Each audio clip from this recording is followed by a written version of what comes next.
తెలంగాణ రైతాంగానికి 69 లక్షల రైతులకు నేను మాట ఇస్తున్నా. ఆగస్టు 15 తారీఖు లోపల 2 లక్షల రూపాయల రైతు రుణమాఫీ చేసి తీరుతా.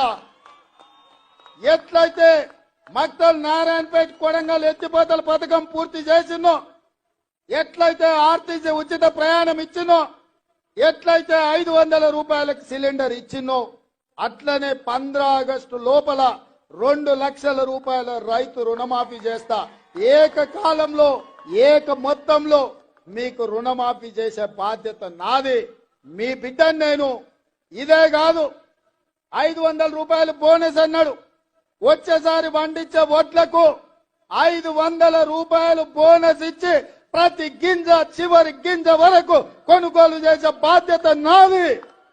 నా తెలంగాణ రైతాంగ సోదరులకు నేను మాట ఇస్తున్న మిత్రులారా.